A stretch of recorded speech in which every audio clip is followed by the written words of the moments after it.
ரட்சிப்பை பற்றி சொல்லி கொடுக்கணும்னு ஆவியானவர் எனக்குள் ஒரு ஏவுதலை தந்தார்.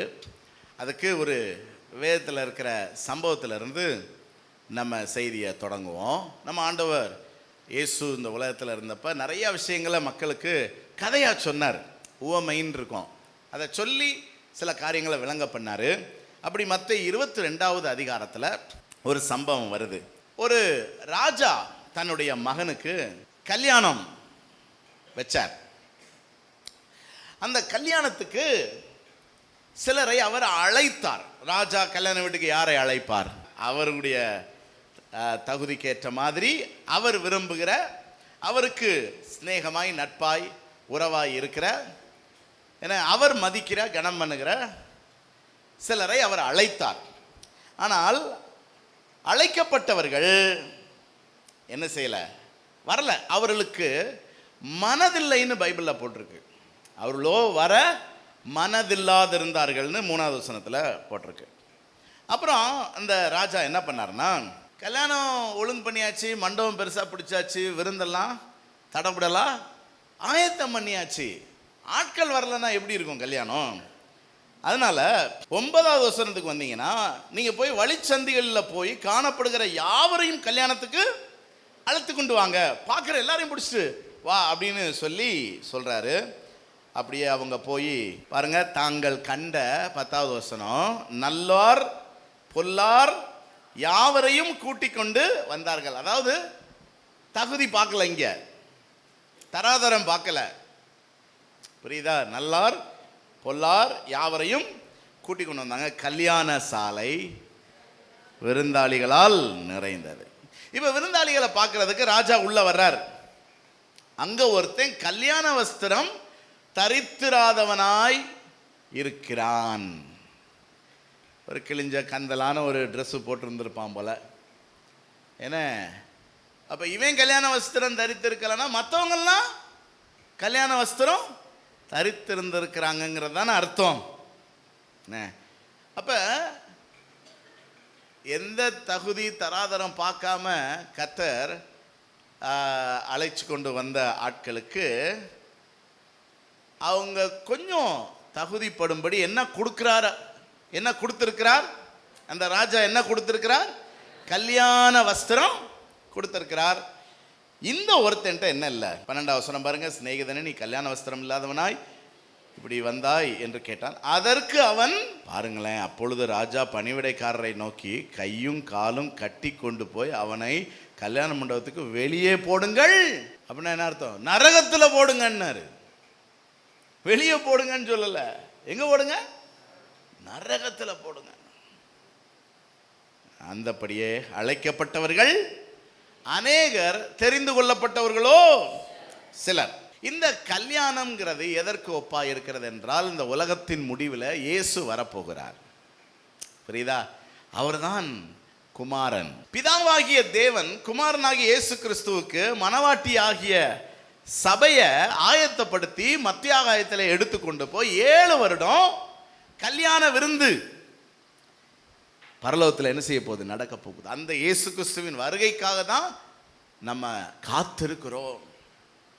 எத்தனையோ பரிசுத்தவான்கள் இயேசு ராஜா வருவார், இன்னும் கொஞ்சம் காலம்தான், மோட்சலோகம் சேர்ந்திடுவோம் அப்படின்னு பாடிக்கிட்டே இருந்தாங்க. ஆனால் அவர் இன்னும் கொஞ்சம் பேர் ரட்சிக்கப்படட்டும்பா, இந்த சர்ச்சை சுற்றி இருக்கிற ஆட்கள்லாம் என்ன செய்ய மாட்டேங்கிறாங்க, இன்னும் மனம் திரும்பாமல் இருக்கிறாங்களே அப்படின்னு சொல்லி அவர் இன்னும் காலதாமதம் பண்ணி கொண்டிருக்கிறார். ஆனால் சீக்கிரம் வருவார். நம்ம எல்லாருடைய எதிர்பார்ப்பும் அதுதான். அவர் வந்தா ஒரு நொடி பொழுதுல நம்ம மறுரூபமாகி எங்கே போயிடுவோம்? பரலோகத்துக்குள் எடுத்துக்கொள்ளப்படுவோம். அங்கே தான் கல்யாண வீடு. இப்போ 4 விதமான கூட்டத்தை நம்ம இங்கே பார்க்குறோம். முதல் கூட்டம் யாருன்னா அழைக்கப்பட்டவர்கள். என்ன அழைப்பு? இயேசு சொல்றார் மத்தேயு 11:28, வருத்தப்பட்டு பாரம் சுமக்கிறவர்களே எல்லாரும் என்னிடத்தில் நான் உங்களுக்கு. இப்ப இந்த அழைப்பை எல்லாரும் ஏற்றுக்கொள்றாங்களா? நம்ம வசனத்துல வாசித்தோம், அசட்டை பண்ணினார்களாம். என்ன பண்ணாங்களாம்?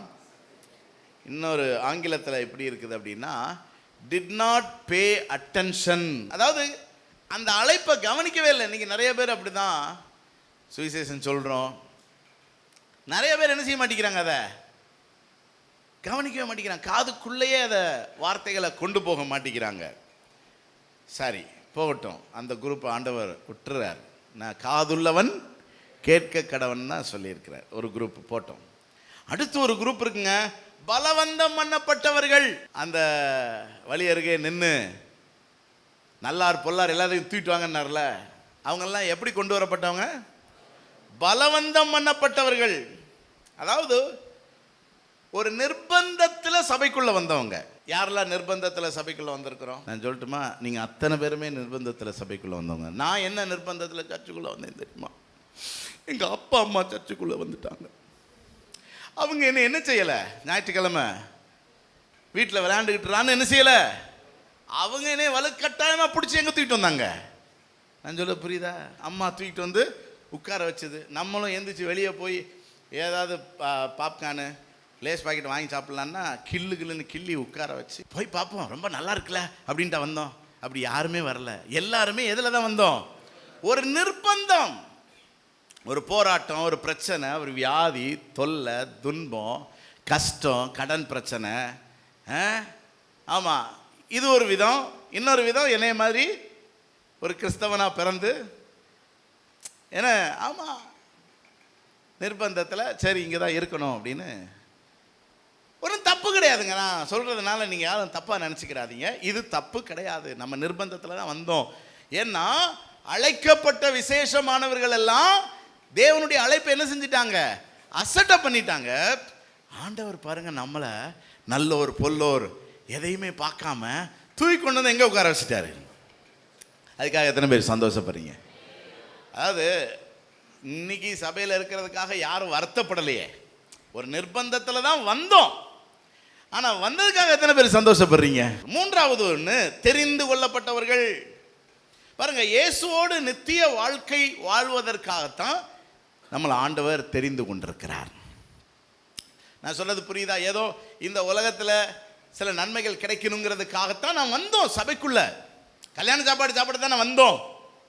புரியுதா உங்களுக்கு? ஆனாலும் நம்மளை அவரோட நித்தியத்தில் மகிமையில் வாழும்படி தேவன் நம்மளை தெரிந்து கொண்டிருக்கிறார்.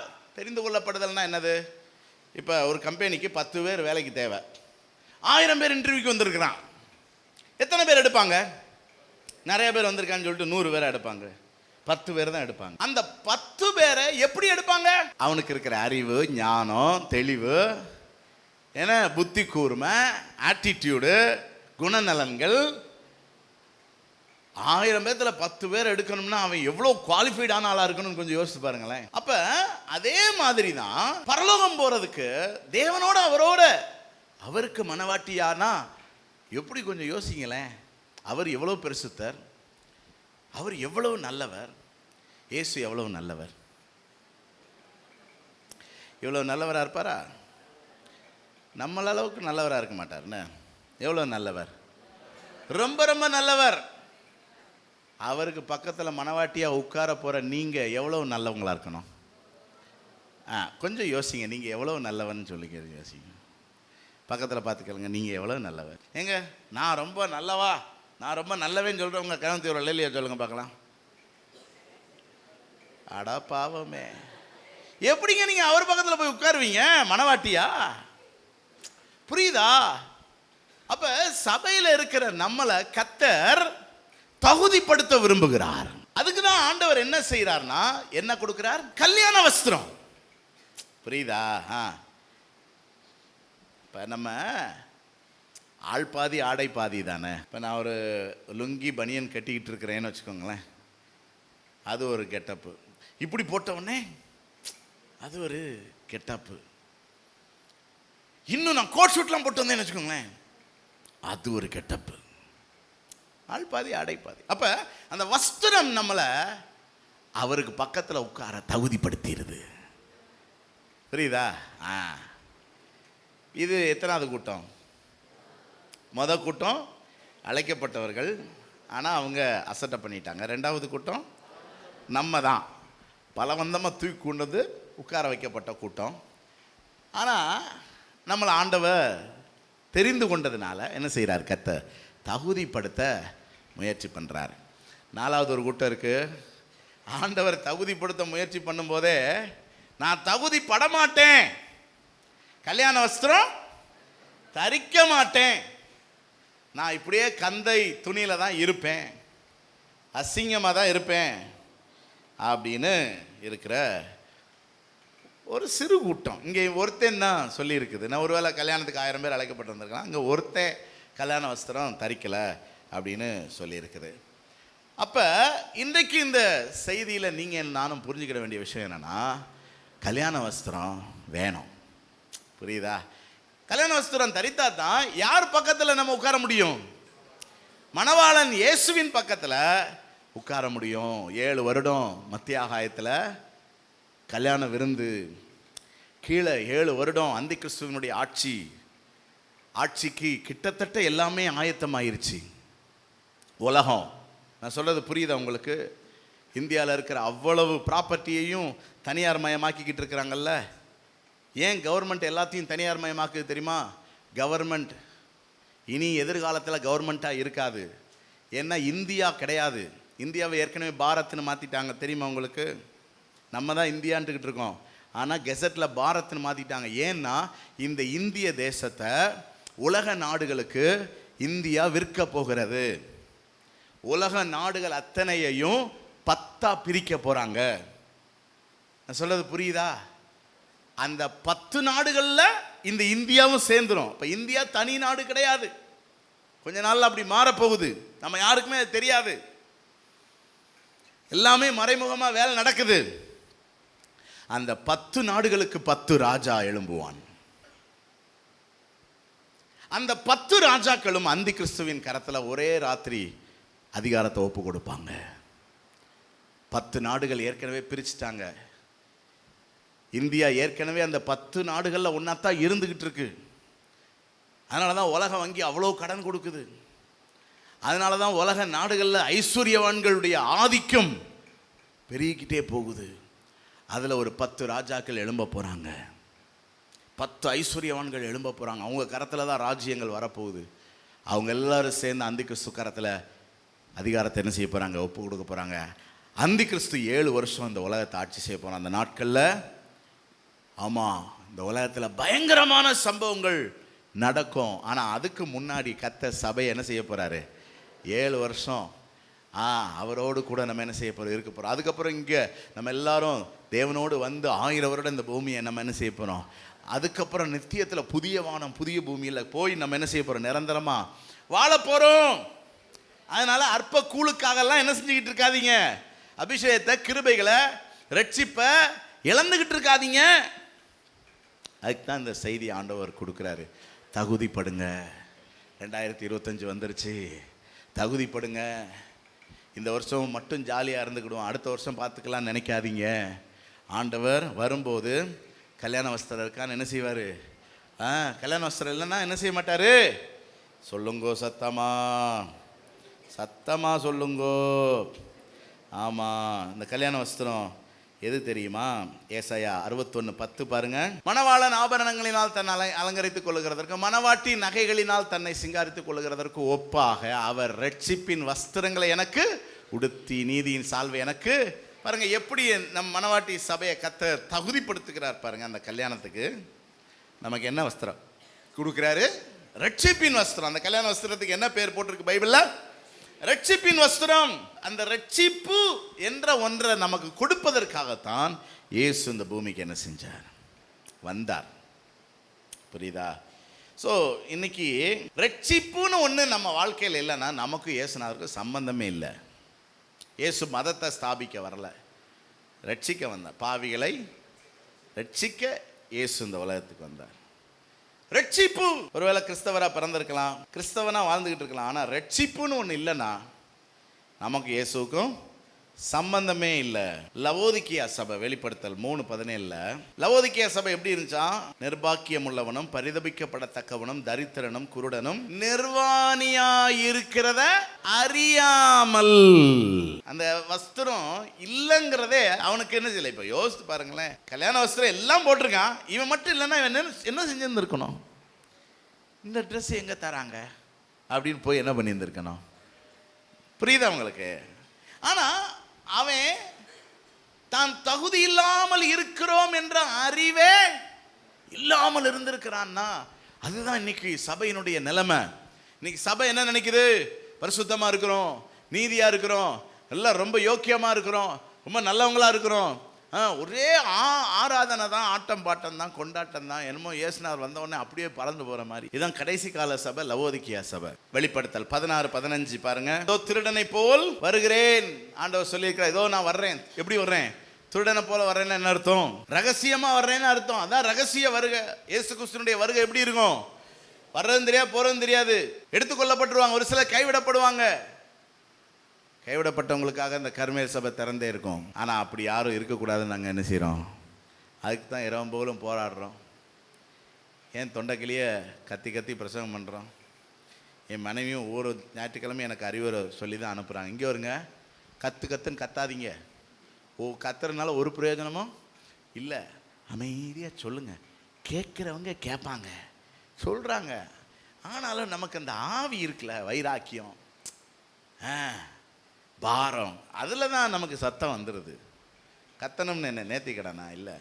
ஆனால் ஒருத்தராவது கெட்டு போயிடக்கூடாது, ஒருத்தரும் கைவிடப்பட்டுறக்கூடாது. தகுதி இல்லாமல் சபைக்குள்ளே இருந்துக்கிட்டு ரொம்ப தகுதியாக இருக்கிற மாதிரியே அவங்க வாழ்கிறாங்க. அவங்களெல்லாம் நினைக்கும் போது நமக்கு என்ன எருது? வயிறு எரிகிறது. எப்படி அவங்களுக்கு உணர்த்துறது? ஆவியானவரை தான் என்ன செய்யணும்? உணர்த்தணும். யாரும் கைவிடப்பட்டுறக்கூடாது. திருடனை போல வர்றேன். என்ன சொல்றார் ஆண்டவர்? தன் மானம் காணப்படத்தக்கதாக நிர்வாணமாய் நடவாதபடிக்கு விழித்து கொண்டு தன் வஸ்திரங்களை காத்து கொள்ளுகிறவன் பாக்கியவான். பாருங்க, ரட்சிக்கப்படாமலேயே சபைக்குள்ள வர்ற ஒரு கூட்டம் இருக்கிறாங்க. ரட்சிக்கப்பட்டு ரட்சிப்பின் வஸ்திரத்தை வாங்கினதுக்கு அப்புறமும் நம்ம கொஞ்சம் அசந்த நேரம் சாத்தான் என்ன பண்ணி விட்டுறான்? வஸ்திரத்தை உரிந்து கொள்றான். இவங்க ரட்சிக்கப்பட்டவங்க அந்த பழைய எண்ணத்திலே இருக்கிறோம். நாங்கள்லாம் அந்த காலத்தில் எப்படி வேதம் வாசிப்போம் தெரியுமா? அந்த காலத்தில் அப்படியே முழங்காலில் நின்று ஜெயிப்போம் தெரியுமா? அந்த காலத்தில் நாங்கள் எவ்வளவு தெருவா. இப்போ இந்த காலத்தில் என்ன ஒன்றா? அந்த காலம் ரைட்டு தான், அந்த காலம் ட்ரெஸ் இருந்துச்சு. இன்னைக்கு ட்ரெஸ் இருக்குதா? இன்னைக்கு அந்த வஸ்திரம் இருக்குதா? யோசிக்கணும்ல. ஆமாம், ஆண்டவர் பக்தி விருத்தியை தருவாராக, ஒரு தெளிவை கர்த்தர் நமக்கு தருவாராக. ஸோ இந்த ரட்சிப்புனா என்ன, அதை நம்ம இன்னைக்கு சில விஷயங்கள் நான் சொல்ல விரும்புகிறேன். புரிஞ்சுக்கோங்க, இதுதான் ரட்சிப்பு. ஏன்னா ரட்சிப்புனாலே நிறைய பேருக்கு என்ன செய்யாது? தெரியாது. எல்லாரும் ரட்சிக்கப்படணும். நீங்கள் கிறிஸ்தவ குடும்பத்தில் பிறந்தனால் ரட்சிக்கப்படும். நான் ரட்சிக்கப்பட்டேன் 11வது வகுப்பு படிக்கும்போது. மே மாதம் 10ஆம் தேதி இயேசு என்னை ரட்சித்தார். அனலும் இல்லாமல் குளிரும் இல்லாமல் வெது வெதுப்பாக வாழ்ந்துக்கிட்டு இருந்த என்னோடு கர்த்தர் பேசினார். அடிக்கடி கடிந்து கொள்ளப்பட்டும் தன் பிடரியை கடினப்படுத்துகிறவன் சகாயமின்றி அந்த வார்த்தையிலிருந்து கர்த்தர் பேசினார். குணப்பட சொன்னார், கர்த்தரை தேட சொன்னார். ஏதோ அம்மா அப்பாவுக்காக வாழாத, உனக்காக வாழு, கர்த்தருக்காக வாழு, உன்னை ஒப்புக்கொடுன்னு கர்த்தர் என்னோடு பேசினார். அன்னையிலிருந்து தான் நான் உண்மையாக எனக்காக ஜெபம் பண்ண ஆரம்பித்தேன், வேதம் வாசிக்க ஆரம்பித்தேன், அந்தரங்க வாழ்க்கையில் பரிசுத்தத்தை நாட ஆரம்பித்தேன். அதுக்கு முன்னாடி வரைக்கும் எனக்காக நான் தேவனை தேடுறதில்லை, எனக்காக நான் வேதம் வாசித்ததில்லை. ஏன்னா அப்படி ஒரு அவசியமும் எனக்கு இருக்கவில்லை. சபைக்காக வந்தேன், சபையில் தான் இருந்தேன், சபையில் ஊழியம் செஞ்சேன், சபையில் கீபோர்டு வாசிப்பேன், சபையில் எல்லா வேலையும் செய்வேன். எல்லாமே உலகத்துக்காக, வெளி வேஷத்துக்காக. அம்மா அப்பாவுக்காக ஜோம் பண்ணேன். எங்கள் வீட்டில் ஜோம் பண்ணி பைபிள் வாசித்தா தான் சோறு தருவாங்க காலையில். அப்போ நான் 11வது வகுப்பு வரைக்கும் எதுக்கு தான் நான் ஜோம் பண்ணி பைபிள் வாசித்தேன்? சாப்பாட்டுக்காகத்தான். ஆனால் அதுக்கப்புறம் தான் உண்மையாக கர்த்தரை தேட ஆரம்பித்தேன், உண்மையாக பரிசுத்தத்தை வாஞ்சிக்க ஆரம்பித்தேன். பாருங்கள், அதுதான் ரட்சிப்பு, அதான் ரட்சிப்பு. அதனால் கிறிஸ்தவ குடும்பத்தில் பிறந்திருந்தாலும் ரட்சிக்கப்படணும். புரியுதா? ரட்சிக்கப்படணும், ரட்சிக்கப்படணும். இன்னைக்கு எத்தனை பேருக்கு நீங்கள் ரட்சிக்கப்பட்ட நாள் உங்களுக்கு நினைவு இருக்குது?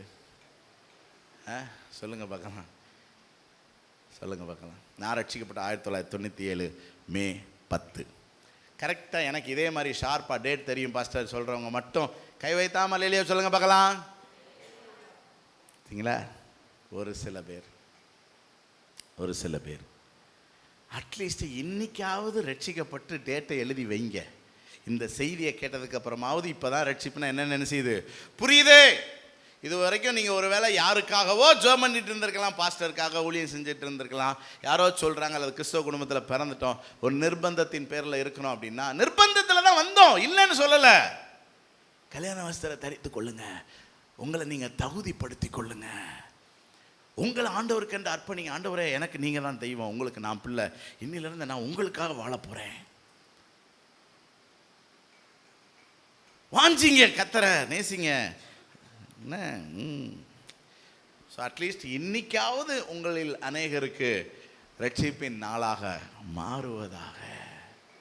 ரட்சிப்பின் நாள் தெரியலைன்னா எப்படிங்க ரட்சிப்பின் வஸ்திரம் உடுத்திருக்கீங்கிறத நாங்கள் புரிஞ்சுக்கிறது, எப்படி நம்ம அதை தெளிவுபடுத்திக்கிறது? அதனால் அட்லீஸ்ட் 2025 ஜனவரி 5ஆம் தேதியாவது உங்களுக்கு என்ன நாளாக இருக்கட்டும், ரட்சிப்பின் நாளாக இருக்கட்டும். அதுக்குன்ற டேட்டை குறித்து வச்சுட்டு போயிடாதீங்க. ட்ரெஸ்ஸை போட்டுட்டு என்ன செய்யணும்?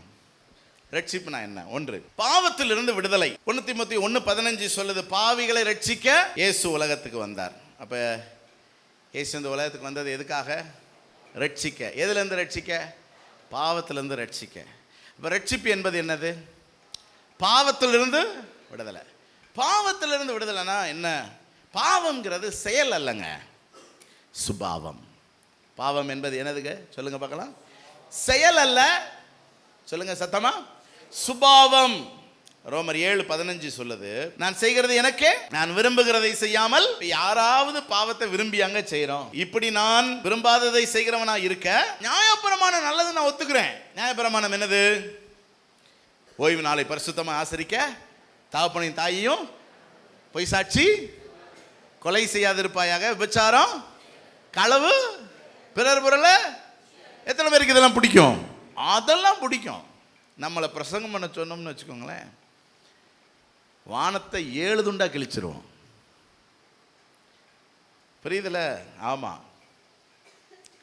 இதுல எனக்கு உடன்பாடு இருக்குது, ஆனா நான் செய்யறதுல தான் எனக்கு என்ன இல்லை உடன்பாடு.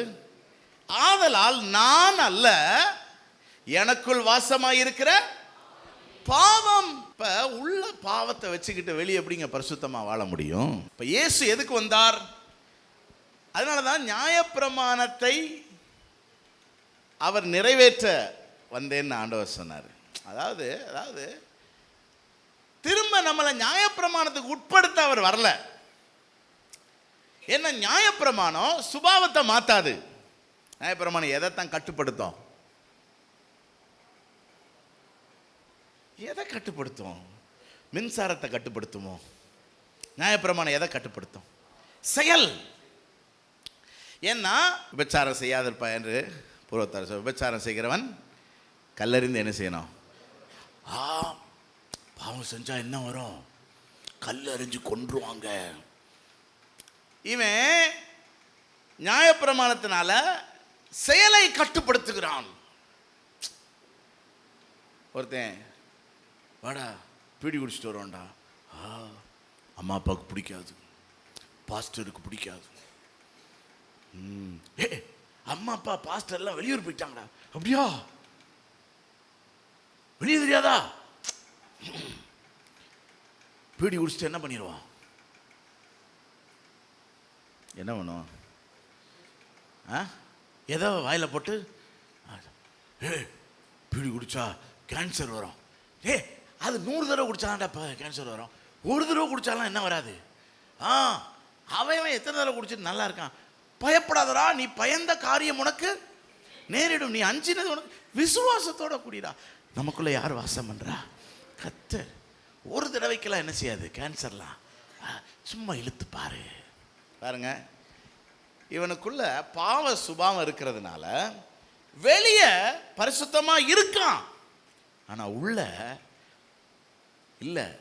அதுக்கான ஒரு ஏக்கம் இருக்கு. சந்தர்ப்பம் சமயம் கிடைச்சா என்ன பண்ணிடுவான்?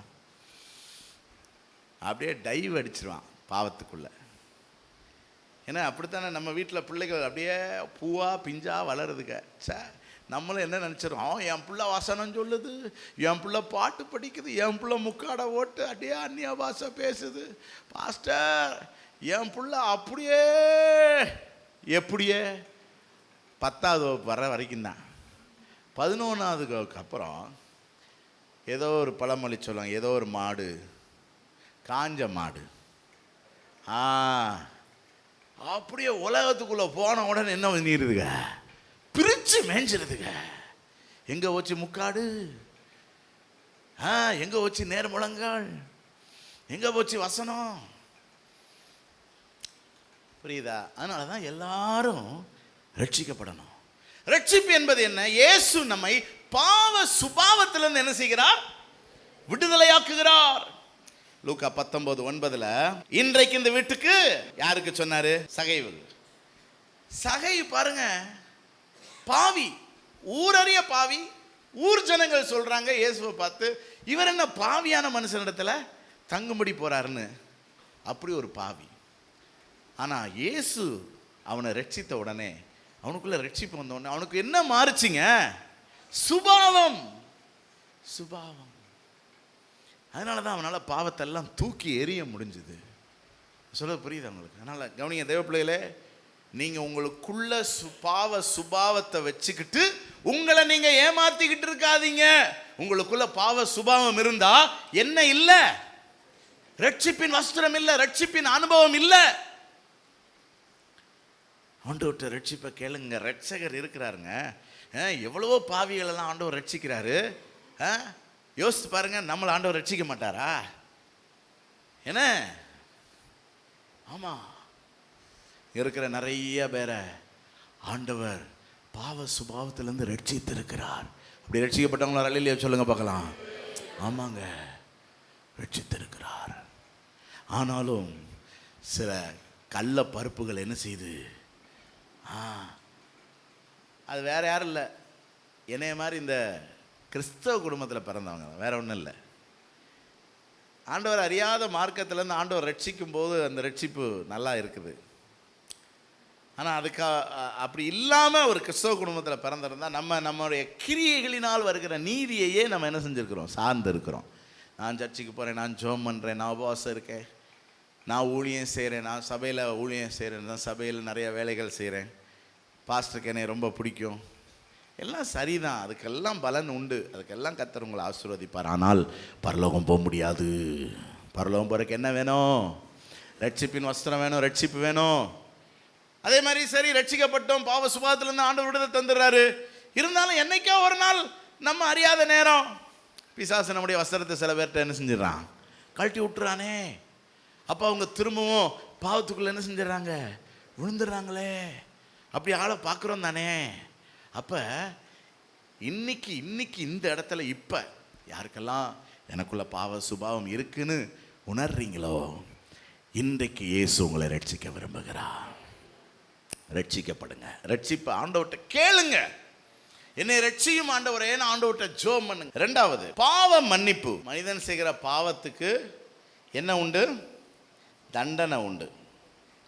அதுக்கு உதாரணம் பார்த்தீங்கன்னா, காயின் ஆபேலை என்ன செய்கிறான்? கொலை செய்கிறான். அது நம்ம 4:9 பார்த்தீங்கன்னா, கர்த்தர் காயினை நோக்கி, உன் சகோதரனாகி ஆபேல், அதற்கு அவன், நான் என் சகோதரனுக்கு நான். பாருங்க, கர்த்தர் நேரடியாக வந்து பேசுறது கிடையாதுங்க. கர்த்தர் காயின்ட்ட ஸ்ட்ரைட்டாக வந்து நின்னாரா? Hello Cain, how are you? You know me, your father know me well, because we were in the Garden of Eden, talking, walking, something like that. Nowadays, I don't come here. It's been very long meeting your father. How is your father? அப்படின்னு நேரில் வந்து பேசினாரா? கிடையாதுங்க. கர்த்தர் காயினை நோக்கி பேசின வார்த்தைகள் எல்லாமே அவனுடைய மனசாட்சி பேசின வார்த்தைகள். இந்த உலகத்தில் எல்லாருக்குமே என்ன உண்டு? மனசாட்சி. மனசாட்சி என்கிறது தேவன் ஒவ்வொருவருடைய மனதில் எழுதின பிரமாணம். law inside our heart is the conscience. மனசாட்சி. இப்போ மனசாட்சி காயின்ட்டு என்ன பேசுச்சு? டேய் தம்பி, என்ன செஞ்சிட்ட? கொன்னுட்ட அப்படின்னு பேசுது. 11ஆம் வசனம் பாருங்க. சகோதரனுடைய ரத்தத்தை உன் கையில் வாங்கிக்கொள்ள வாயை திறந்த அந்த பூமியில் நீ என்ன செஞ்சிருப்ப? நீ பயிரிடும் போது அது பலனை என்ன செய்யாது? நீ பூமியில் என்ன செய்வ? பாருங்க, மனசாட்சி பேசுது. நீ இதை தப்பு பண்ணிட்ட, நிச்சயமா மாட்டுவ, நீ நல்லாவே இருக்க மாட்ட அப்படின்னு பேசுது. அவன் சொல்றான் பாருங்க, எனக்கு இட்ட இந்த தண்டனை என்னால சகிக்க முடியாது. சகிக்க முடியாதபடி இருக்கிறது இவனுடைய மனசாட்சி பேசின அந்த வார்த்தை. ஐயோயோ, நான் தப்பு பண்ணிட்டேன், எனக்கு பெரிய தண்டனை உண்டு. பாருங்க, இன்னைக்கும் ஒவ்வொரு மனுஷனும் அவனுடைய மனசாட்சி கொடுக்கிற தீர்ப்புக்கு பயந்துதான் இந்த பாவ மன்னிப்புக்காக பரிகாரம் தேடி அங்கும் இங்கும் மனுஷன் அலைகிறான். அங்கும் இங்கும் ஏதாவது ஒரு இடத்துல தனக்கு பாவ மன்னிப்பு கிடைச்சிடாதா? மனுஷனுக்கு இப்ப தேவை என்ன? பாவ மன்னிப்பு. ஏன்னா பாவ சுபாவம் அவனுக்குள்ள இருக்கிறனால அவனால பாவத்தை கண்ட்ரோல் பண்ணவே முடியாது. அவன் என்னதான் சரி, ஜனவரி 1ஆம் தேதி இனிமேல் நம்ம குடிக்கக்கூடாது, இனிமேல் நம்ம ஊர் சுற்றக்கூடாது, இனிமேல் நம்ம தவறு செய்யக்கூடாது, இனிமேல் நம்ம பாவம் செய்யக்கூடாதுனாலும் பாவம் செய்வான். அப்புறம் டிசம்பர் மாதம் தலையில் அந்த பாவ மூட்டையை சுமந்துக்கிட்டு என்ன செய்வான் அவன்? போ பாருங்க, ஆடு மாடி கோழி போன்றவைகளை பலி செலுத்தி ரத்தம் சிந்துறாங்க, நரபலி கொடுக்குறாங்க. நரபலின்னா என்னது? மனித உயிர்களை பலி கொடுக்குறாங்க. முடி காணிக்க, பணம் பொருள் காணிக்க, பாத யாத்திரை, தீ மிதிக்கிறது, பலவிதமான சுய வருத்த காரியங்கள், தங்களை வருத்தி கொள்ளுகிற காரியங்கள். இதெல்லாம் எதுக்காக? நம்மளை சுற்றி இருக்கிற இந்துக்களை பார்த்து நாம் கவனிக்கிற சில விஷயங்கள். இன்னும் சீனர்கள் அவங்களுக்கு தெரிந்த விதங்கள்ல பாவ மன்னிப்பு என்ன செய்யறாங்க? ஆப்பிரிக்கர்கள் அவங்களுக்கு தெரிந்த விதங்கள்ல பாவ மன்னிப்பு என்ன செய்யறாங்க? தேடுறாங்க. ஐயோ, ஆப்பிரிக்கர்கள் கடவுள் வழிபாடெல்லாம் பார்த்தீங்கன்னா நமக்கெல்லாம் தாங்க முடியாது, எல்லாம் பாவ மன்னிப்புக்காக அவ்வளோ. ஆனால் வேதம் சொல்லுது மத்தேயு 9:6 பூமியிலே பாவங்களை மன்னிக்க யாருக்கு மட்டும்தான் அதிகாரம் இருக்கிறது? இயேசுவுக்கு மட்டும்தான் அதிகாரம் இருக்கிறது. தேவ பிள்ளைகளே, பாவ மன்னிப்புக்கு யார்கிட்ட தான் வரணும்? அதான் ரட்சிப்பு. பாவ மன்னிப்பு தான் ரட்சிப்பு. அப்ப ரட்சகர் யார்? ஆமா, மேலே வானத்திலும் கீழே பூமியிலும் பூமியின் கீழ் தண்ணீரிலும் மனிதர்கள் ரட்சிக்கப்பட இயேசுவின் நாமமே அல்லாமல் வேறொரு நாமம் கட்டளையிடப்படவில்லை. பாவ சுபாவத்திலிருந்து விடுதலை வேணுமா? இயேசுதான் ரட்சகர். பாவ மன்னிப்பு வேணுமா? இயேசுதான் ரட்சகர். இயேசுவால் அன்றி பாவ மன்னிப்பு கிடையவே கிடையாது, கிடையவே கிடையாது. பாருங்க, ஒரு பாவியான ஸ்திரீ இயேசு ஒரு வீட்டில் பந்தி இருந்தபோது பாதத்தை வந்து முத்தம் செய்து கண்ணீரால் பாதத்தை நனைத்து தலைமுடியினால் அதை துடைத்து விலையேற பெற்ற தைலத்தை சென்ட்டு இயேசுவின் பாதத்தில் என்ன செய்கிறா? பூசுறா. பாவியான ஸ்திரீ, ஊரறிய பாவி. அப்ப இவரை விருந்துக்கு கூப்பிட்டவன் சீமோன், அவன் என்ன நினைக்கிறான்? ஒரு பாவியான ஸ்திரீ பாதத்தை தொடுறா, அவ யாருன்னு தெரியாமலா இவர் இருக்கிறார்? இவர் ஒரு தீர்க்கதரிசினா இவர் என்ன பண்ணியிருந்திருக்கணும்? காலை உதறி விட்டு இருந்திருக்கணும். ஒரு பாவியான ஸ்திரீ பாதத்தை தொட எப்படி இவர் அனுமதிக்கலாம்? இயேசு என்ன சொல்றார் பாருங்க. அவனுடைய சிந்தை அறிந்து சில விஷயங்களை சொன்னார். அதுல ஒரு முக்கியமான காரியம் 7:47, லூக்கா 7:47, இவள் செய்த அநேக பாவங்கள் இவளுக்கு மன்னிக்கப்பட்டது, இவள் மிகவும் அன்பு கூர்ந்தாளே. எவனுக்கு கொஞ்சம் மன்னிக்கப்படுகிறதோ அவன் கொஞ்சமாய் அன்பு கூறுவான், எவனுக்கு அதிகம் மன்னிக்கப்படுகிறதோ அவன் அதிகமாக. இவளுடைய அநேக பாவங்கள் இவளுக்கு மன்னிக்கப்பட்டதுனால என்னிடத்திலே அதிகமாய் அன்பு கூறுகிறாள். யாரெல்லாம் இயேசுவை நேசிக்கிறீங்க? ஒரு அல்லேலூயா சொல்லுங்க பார்க்கலாம். இயேசுவை நம்ம நேசிக்கிறதுக்கு அல்லது இயேசுவின் மேல் நமக்கு அன்பு பொங்குகிறதற்கு முக்கிய காரணம் என்னன்னா, நம்முடைய பாவங்கள் மன்னிக்கப்பட்டது தான். பாவம் மன்னிப்பு நிச்சயம் இல்லாதவங்க இயேசுவை நேசிக்க முடியாது. பாருங்க, அதனால தான் சிறு வயதிலிருந்து ஒரு கிறிஸ்தவ குடும்பத்தில் பிறந்து மாம்ச வைராக்கியத்தில் கிறிஸ்தவத்தை பற்றி கொண்டிருக்கிறவங்கெல்லாம் மாம்சீகமாக தான் இயேசு என்ன செய்வாங்க, நேசிப்பாங்க. ஆத்மீகமாக அவங்க நேசிக்க அவங்களால முடியாது. அப்படி தான் இயேசு கிறிஸ்து வாழ்ந்த நாட்களில் வேதபாரகர் பரிசேயர்லாம் இருந்தாங்கல்ல. அவங்கள பார்த்து ஆண்டவர் என்ன சொன்னார், இவர்கள் என் உதடுகளினால் கனம் பண்ணுறாங்க, அவருடைய இருதயம் எனக்கு. அவங்க உள்ளத்தில் உலக ஆசை இருக்குது, உலகத்தை நேசிக்கிறாங்க, பாவத்தை நேசிக்கிறாங்க. என்னைய நேசிக்கல அவங்க. இந்த பாவியான ஸ்திரீ, அவருடைய பாவம், அநேக பாவம் மன்னிக்கப்பட்டது. இன்றைக்கி நாங்கள் ஊழியத்தில் பார்த்துருக்குறோம், நீங்களும் பார்த்துருக்கலாம். யாரெல்லாம் கொடும் பாவியாக வாழ்ந்து ரட்சிக்கப்படுறாங்களோ அவங்கெல்லாம் ரொம்ப கர்த்தரை என்ன செய்வாங்க, நேசிப்பாங்க. ஏன்னா அவருடைய அதிகமான பாவங்கள் அவர்களுக்கு. பாவ மன்னிப்பு நிச்சயம் உங்களுக்கு இருக்குதா? பாவ மன்னிப்பு நிச்சயத்தை எப்படி அறிந்து கொள்ளலாம்? இயேசுவை நேசிப்பாங்க, இயேசுவை நேசிப்பாங்க, இயேசுவை நேசிப்பாங்க. அப்படி இல்லைன்னா ரட்சிப்பின் வஸ்திரம், பாவ மன்னிப்பின் நிச்சயம் இல்லைன்னா இயேசுட்ட வாங்க. ஆண்டவரே என்னை ரட்சியும் என்று கேளுங்க. பாவத்திலிருந்து விடுதலை கொடுக்கறது மட்டுமல்ல, பாவ மன்னிப்பை, மூன்றாவது சாபத்திலிருந்து விடுதலை. இந்த பாவத்துக்கு ஒரு கூலி உண்டுங்க. கூலின்னா என்ன? ஒரு வேலையை செய்கிறோம், அந்த வேலைக்கு ஒரு கூலி. அது மாதிரி பாவத்துக்கு ரோமர் 6:23 சொல்லுது, பாவத்தின் சம்பளம் மரணம். திருடுகிறவனுக்கு ஐஸ்வர்யம் கூலி அல்ல. ஒருத்தன் ஒரு 100 கோடி ரூபாயை திருடிட்டான் அப்படின்னா அவனுக்கு அது கிடைச்ச கூலியா, வெகுமதியா? அவன் நன்மையை சுதந்திரிச்சிருக்கிறான்னு அர்த்தமா? கிடையாது. அவன் செய்தது பாவம். ஆகவே அவனுக்கு என்னதான் கூலியாக கிடைக்கும் சொல்லுங்க? அதனால தான் அநியாயத்தின் திரவியம் ஒன்றுக்கும் உதவாதுன்னு தானே வேதம் சொல்லுதுன்னு. ஆமாம், அது மாதிரி பாவத்தின் தண்டனைகள் நிறையா இருக்குது. குற்ற மனசாட்சி, வியாதி, மரண தண்டனை, வறுமை, நரகம், இப்படிலாம் நிறையா இருக்குது, வசனங்கள் இருக்குது. நேரம் இல்லாதனால போகிறேன். இப்போ ஏசாயா 53:5, ஏசாயா 53:5, நம்முடைய மீறுதல் நிமித்தம் அவர் காயப்பட்டு நம்முடைய அக்கிரமங்கள் நிமித்தம் அவர் நொறுக்கப்பட்டார், நமக்கு சமாதானத்தை உண்டு பண்ணும் ஆக்கினை அவர் மேல் வந்தது, அவருடைய தழும்புகளால். பாருங்க, அதாவது நாம் பாவம் செய்து தண்டிக்கப்பட வேண்டிய இடத்துல யார் தண்டிக்கப்பட்டா? இயேசு தண்டிக்கப்பட்டு நமக்கு என்ன வாங்கி கொடுத்துட்டாரு? விடுதலை. கலாத்தியர் 3:13 சொல்லுது. கலாத்தியர் 3:13, மரத்திலே தூக்கப்பட்ட எவனும் சபிக்கப்பட்டவன் என்று எழுதியிருக்கிறபடி கிறிஸ்து நமக்காக நியாயப்பிரமாணத்தின் சாபத்திற்கு நம்மை.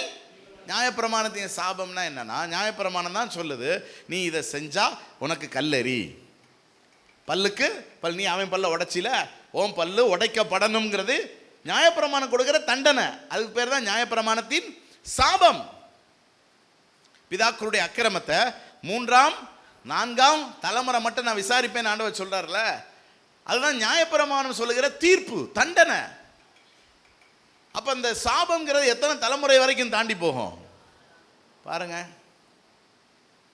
இப்ப இந்த தண்டனையில இருந்து நம்ம செஞ்சிட்டோம் பாவம், அந்த பாவ சுபாவத்தில் இருக்கிற நாட்கள்ல நம்ம அதை செஞ்சோம், அதுக்குரிய தண்டனையை இயேசு நம்மை விட்டு நீக்கி போடுகிறார். அதான் சாபத்திலிருந்து விடுதலை.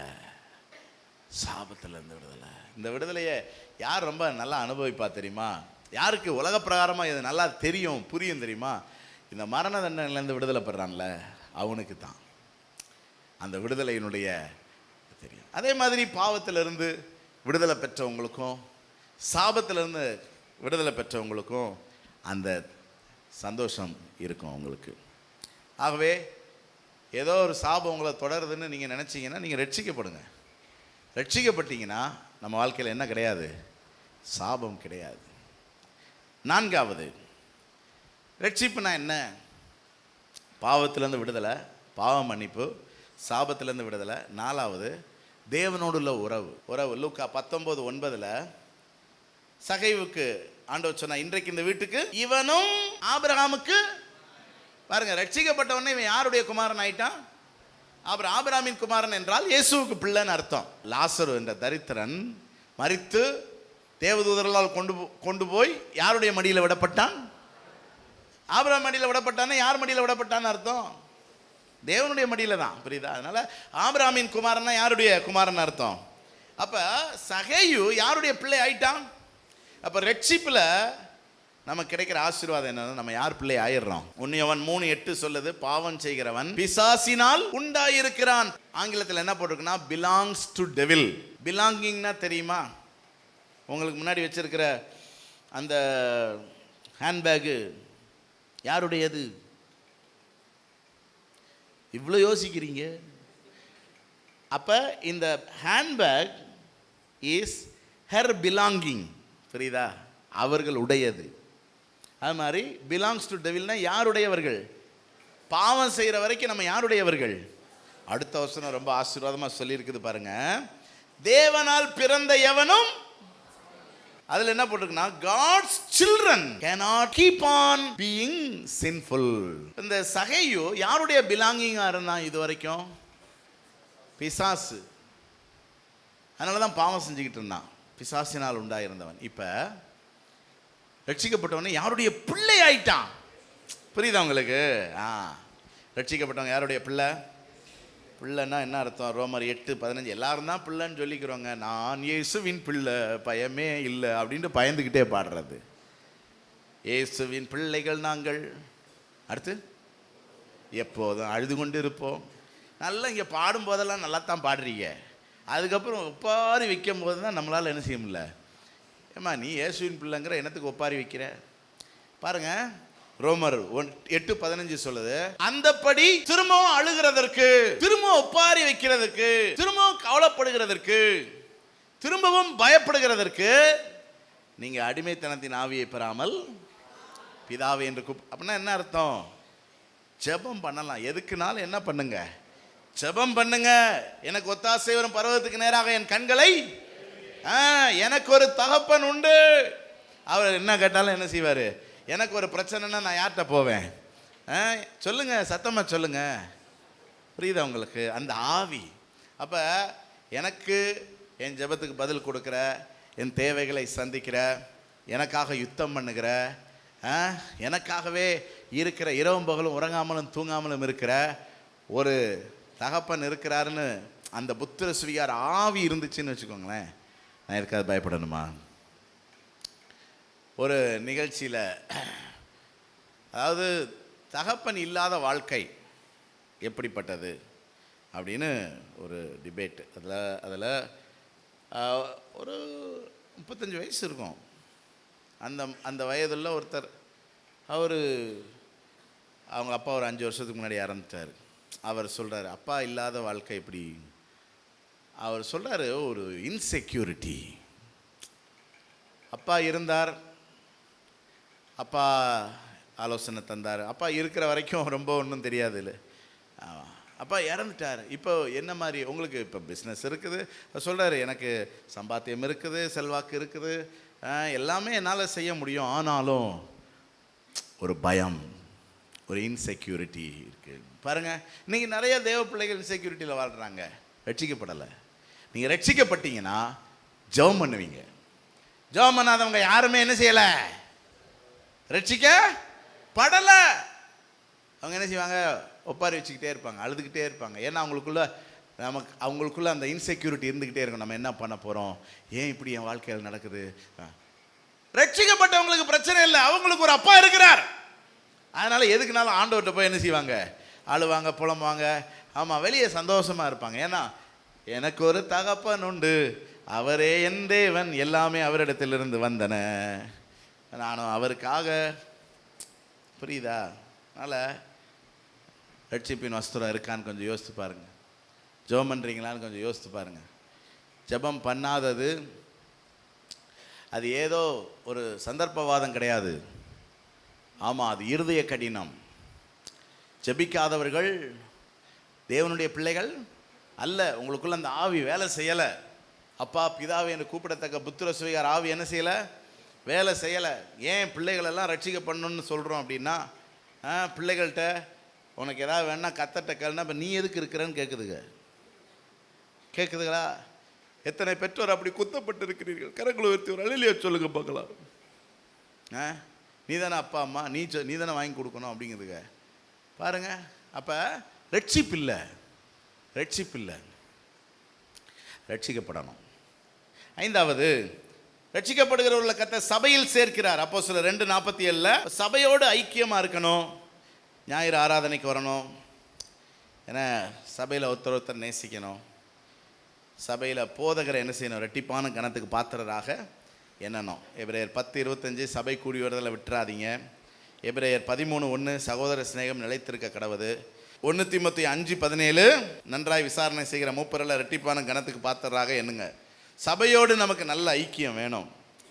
அதான் ரட்சிப்பு, ரட்சிக்கப்பட்டவங்க. அதனால தான் இப்போ சபைக்கு வரலன்னா ஏன் அதை சீரியஸாக எடுத்துக்கிறோம்? இப்போ என்ன சபைக்கு வரலன்னா இப்போ என்ன வருவோம்ல, என்னைக்குனாலும் இங்கே தானே நாங்கள் மெம்பரு, எப்படி நீங்கள் தானே எங்களை கல்லறையில் கொண்டு போய் குத்தி வைக்கணும் அப்படின்னா, எப்பா அது கிடையாது, அது வேற சங்கம், மகமை பண்டு.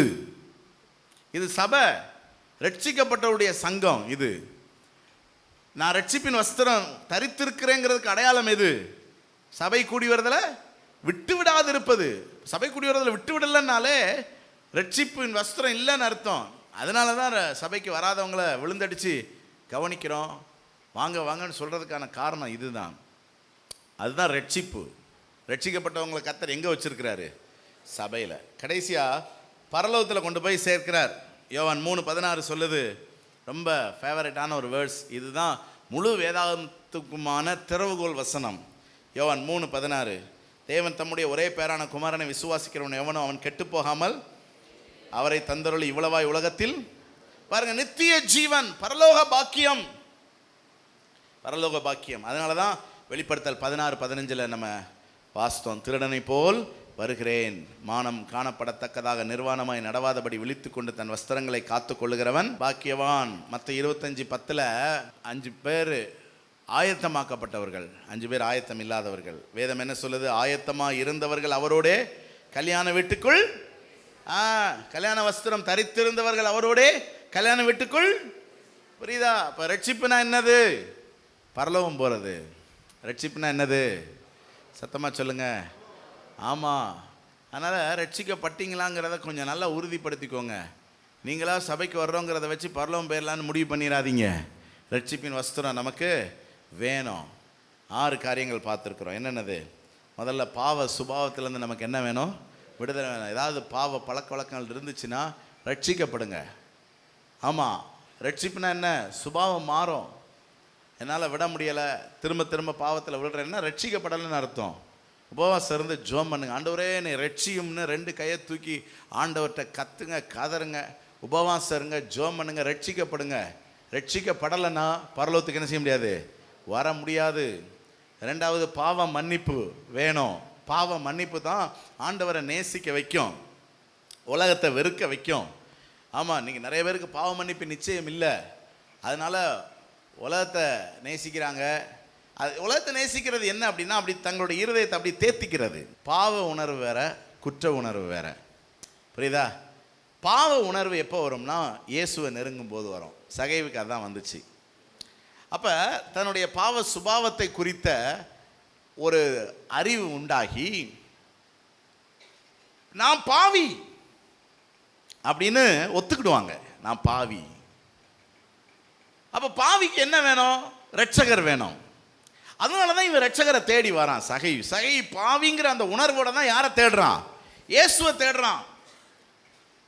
பாவிங்கிற உணர்வு வராம ரட்சிப்பு வர்றதுக்கு வாய்ப்பே கிடையாதுங்க. நான் பாவி, ஏன்னா எனக்குள்ள பாவ சுபாவம் இருக்குதே, என்னால் பாவத்தை விட முடியலையே, பாவி. பாருங்க, அந்த உணர்வு வந்த உடனே ரட்சகரை நெருங்கின உடனே ரட்சிப்பு கிடைச்சிருது. பாருங்க, பார்த்தீங்களா? மனம் திரும்புதல் உண்டாகுது. அந்த பாவ உணர்வு எங்க நடத்தும்? மனம் திரும்புதலுக்குள்ள நடத்தும். ஆனா குற்ற உணர்வு மோசமானது, அது பிசாசு கொடுக்கிறது. அதுதான் காயினுக்கு வந்தது, குற்ற உணர்வு. நான் தப்பு பண்ணிட்டேன், நான் இந்த உலகத்தில் நான் நிலையற்ற அலைகிறவன் நான் இருப்பேன். பைபிளில் போட்டிருக்க, அவன் அவருடைய சமூகத்துக்கு விலகி தன்னை மறைத்து கொண்டான். இதுதான் அந்த குற்ற உணர்வு செய்கிற வேலை. சர்ச்சுக்கு வராமல் ஓடுறது, கம்யூனியன் எடுக்காமல் ஓடுறது, இதெல்லாம் விலகி தன்னை மறைத்து கொள்றது. எப்படி தங்கள் அந்த குற்ற உணர்வு உள்ளவங்க தேத்திக்கிடுவாங்க அப்படின்னா, பாவம் செய்து தான். ஒரு படம் பார்த்து தேத்திக்கிடுவாங்க, டிவியில் ஏதாவது ஜோக்கை பார்த்து தேத்திக்கிடுவாங்க. அப்படியே உலக காரியங்களில் தங்களை தேர்த்திக்கிடுவாங்க, அந்த குற்ற உணர்வை மறைச்சிக்கிடுவாங்க. அப்படி நான் சொல்கிறது புரியுதா உங்களுக்கு? புரியுதா? உள்ள அல்சர் இருக்கும், செலிசியில் ஊற்றி என்ன செய்கிறது, அப்படியே அதுக்கேற்ற மாதிரி தான் அவனும் விளம்பரம் போடுவான். அப்படி வயிறு எரியிற மாதிரி செலிசில் போய் அப்படியே ஆத்துற மாதிரி. ஆனால் உள்ள என்ன இருந்துக்கிட்டே இருக்கும், புண்ணு இருந்துக்கிட்டே இருக்கும். இதுதான் குற்ற உணர்வு. இருதயம் கடினமாகிக்கிட்டே போகும், பாவம் பெருகிக்கிட்டே போகும். இவங்க என்னைக்காவது ஆண்டவர்கிட்ட வர்றதுக்கு வாய்ப்பு இருக்கா? கடைசியில் நரகம்தான். கவனிங்க, நிறையா வேற பிசாசு குற்ற உணர்வுல காக்குறான். பாவ உணர்வு, நான் பாவி, எனக்கு ரட்சிப்பு வேணும், எனக்கு ரட்சகர் வேணும். பாவம் மன்னிப்பின் நிச்சயம், சாபத்திலிருந்து விடுதலை, பிதாவோடு தேவனோடு உறவு, ஜபம், கடைசியாக சபையோடு ஐக்கியம், பரலோகம் போவோங்கிற ஒரு நிச்சயம் நமக்கு வேணும். எல்லாரும் எழும்பி நின்று ஜெபம் பண்ணுவோமா? ஜெபம் பண்ணி அந்த ரட்சிப்பை இன்றைக்கு பெற்றுக்கொள்ள போகிறோம். ஹல்லேலூயா, ஹல்லேலூயா. பெந்தெக்கோஸ்தே அனுபவம் தாருமே, பின்மாரியாவியை ஊற்றுமே. பெந்தெக்கோஸ்தே அனுபவம் தாருமே, பின்மாரியாவியை ஊற்றுமே. மேலான வல்லமை, மேலான தரிசனம், மேலான வரங்களை தாருமே. மேலான தரிசனம், மேலான வரங்களை தாருமே. என்னை நிரப்புமே, என்னை நிரப்புமே, நிரப்பியே அனுப்புமே. என் பாத்திரம் நிரம்பி வழிந்திட உம்மாவியை என்னை நிரப்புமே, நிரப்புமே, நிரப்பியே அனுப்புமே. என் பாத்திரம் நிரம்பி வழிந்திட ஆவியை. ஜெபம் பண்ணுங்க பார்க்கலாம். யாருக்கெல்லாம் ரட்சிப்பு வேணும், ஆண்டவரை நோக்கி கதறுங்க. இயேசுவே ரட்சகரே இறங்கும், என்னை ரட்சியும் என்று ஆண்டவர்கிட்ட கேளுங்க. என்னை ரட்சியும், பாவ சுபாவத்திலேருந்து விடுதலை கொடுங்க, பாவ மன்னிப்பை கொடுங்க, எல்லா சாபத்திலேருந்து விடுதலையை கொடுங்க. சபையோடு இன்னும் நான் ஐக்கியப்படணும். ஹல்லேலூயா. தேவனோடு இன்னும் உறவாடணும். ஜெபிக்க முடியல, ஜெபிக்க விருப்பம் வரமாட்டேங்குது. இதெல்லாம் இந்த பாவ சுபாவத்தினால இருக்கிற பிரச்சனை. ஆண்டவரே எனக்கு தேவை ரட்சிப்பு, எங்களுக்கு தேவை ரட்சிப்பு. ஆண்டவரே சபையில் ஒருத்தர் கூட இந்த ரட்சிப்பின் வஸ்திரம் இல்லாமல் இருக்கக்கூடாது. இது எவ்வளோ பெரிய தீமைங்கிறத உணரச் செய்யுங்க. ஏதோ நீங்க கட்டி சபைக்கு வெளியே எரிய போறதில்ல, ஓ அக்கினியும் பற்கடிப்பும் நிறைந்த அந்த நரகத்தில் தூக்கி எரிய போறீங்கிறத நாங்கள் உணரக்கூடிய அந்த உணர்வை தாங்க ஆண்டவரே. இந்த காலை வேளையில ஓ கத்தரை விட்டு விலகி போகிற குற்ற உணர்வு ஒருத்தருக்குள்ள இருக்கக்கூடாது. பாவ உணர்வை தாங்க, நான் பாவி என்கிற உணர்வை தாங்க. ஏதோ கத்தருக்காக வாழ்றதுனால ஓ தங்களை நீதிமான்னு நிறைய பேர் தங்களை நினைச்சுக்கிறாங்கப்பா. பாவிங்கிற உணர்வை தாங்க ஆண்டவரே, பாவிங்கிற உணர்வை தாங்க ஆண்டவரே. எங்களுக்கு ஒரு ரட்சகர் தேவைங்கிற உணர்வை தாங்க ஆண்டவரே. ஜெபம் பண்ணுங்க, ஒருவருக்காக ஒருவர் ஜெபம் பண்ணுங்க. நம்ம நிறைய பேர் ரட்சிக்கப்பட்டிருக்கோம், இல்லைன்னு சொல்லல. ஆனா சபையில நிறைய பேர் ரட்சிக்கப்படாம இருக்காங்க. அவங்களுக்காக ஜெபம் பண்ணுங்க. ஆண்டவரே எங்க சபையில ஒருத்தர் கூட கல்யாண வஸ்திரம் தெரியாம இருக்க கூடாது. ஏசப்பா 3ஆம் 4ஆம் தலைமுறைக்கு நாங்க வாழ்ந்துகிட்டு இருக்கிறோம் ஆண்டவரே. ஓ நிறைய பேர் கிறிஸ்தவ குடும்பத்துல பிறந்தவங்களுக்கு ரட்சிப்புனால என்னன்னு தெரியல, ரட்சிக்கப்பட்ட தேதி தெரியாம வாழ்ந்துகிட்டு இருக்கிறோம். ரட்சிக்கப்பட்ட தேதி தெரியாம வாழ்ந்துகிட்டு இருக்கிறோம். ரட்சிப்பின் அனுபவம்னா என்னன்னு ருசிக்காம நாங்க வாழ்ந்துகிட்டு இருக்கிறோம். எங்க ரட்சகரை நாங்க சந்திக்கணுமே ஆண்டவரே, ரட்சகருக்காக வாழ எங்களை அர்ப்பணிக்கணுமே ஆண்டவரே. அந்த பாவியான ஸ்திரீ எவ்வளவாயுமை நேசித்தாள். உங்க பாதத்தை கண்ணீரால கழுவி தலைமுடியினால துடைத்து அவருடைய வாழ்க்கையில விலையேறப்பட்டவைகளை விற்று நலதம் என்கிற தைலத்தை வாங்கி அவருடைய பாதத்துல பூசி அவருடைய பாதத்தை முத்தம் செய்கிற அளவுக்கு அவருடைய அநேக பாவங்கள் அவளுக்கு மன்னிக்கப்பட்டதுனால அதிகமாயும் இடத்தில் அன்பு கூர்ந்தாளே. அப்படி அன்பு கூறுகிறவர்களாய் நாங்கள் மாறணுமே ஆண்டவரே. எங்களுடைய அநேக பாவங்கள் மன்னிக்கப்படணுமே. ஓ ராக்காராதலரமா எங்களை நாங்களே ஏமாற்றி கொண்டு வாழக்கூடாது. ஓ கல்யாண வஸ்திரம் இல்லைங்கிற அறிவே இல்லாம நாங்க வாழக்கூடாது. லவோதிக்கியா சபையை போல ஓ நாங்க நிர்வாணியா இருப்பதை அறியாம வாழ்வது எவ்வளவு துர்பாக்கியம். ஓ ராக்காலாராபா ரதலரமா ரதியாந்தரபா ஷபரதலரமா ரதலரமனா. ரட்சிங்க ஆண்டவரே, ரட்சிங்க ஆண்டவரே, ரட்சிங்க ஆண்டவரே. ரட்சிங்க ஆண்டவரே. இந்த நாள் அநேகருக்கு ரட்சிப்பின் நாளாய் மாறட்டும். அநேகருக்கு ரட்சிப்பின் நாளாய் மாறட்டும். ஏதோ ஆலயம் முடிஞ்சிருச்சு, வீட்டுக்கு போனோம், எப்பயும் போல படம் பார்த்தோம், சுத்தணும், ஜாலியா இருந்தோம், அரட்டை அடிச்சோம், அப்படி வாழக்கூடாதப்பா. இன்னைக்கு வீட்டுக்கு போய் அழுது ஜெபிக்கணும் ஆண்டவரே. இன்னைக்கு வீட்டுக்கு போய் ரட்சிப்புக்காக காத்திருக்கணும் ஆண்டவரே. ரட்சிப்பை எப்படியாவது பெற்றுக்கொள்ளணும் ஆண்டவரே. இலவசமா நீங்க கொடுக்கிற அந்த ரட்சிப்பை குறித்த அறிவை ஜனங்களுக்கு கர்த்தர் கொடுங்கப்பா. ரட்சிக்கப்படாமலேயே ஊழியம் செய்யறது எவ்வளவு ஒரு அபத்தமான செயல். எப்படி நாங்க மற்றவர்களை ரட்சிப்புக்குள்ள நடத்த முடியும்? நாங்களே கல்யாண வஸ்திரம் தரிக்காம மற்றவங்களுக்கு எந்த வஸ்திரத்தை நாங்க உடுத்தி விடுறது ஆண்டவரே? கர்த்தர் இந்த ரட்சிப்பை குறித்த வெளிச்சத்தை கொடுங்க ஆண்டவரே. ரட்சகரை காலம் முழுவதும் ரட்சகரை தெய்வமாய் கொண்டுட்டு ரட்சிப்பை பெறாமலேயே நரகத்துக்கு போகிற வாழ்க்கை எவ்வளவு துர்பாக்கியம் உள்ளது. ஜீசஸ். அன்பு கூறுவேன் இன்னும் அதிகமாய், ஆராதிப்பே இன்னும் ஆர்வமாய்.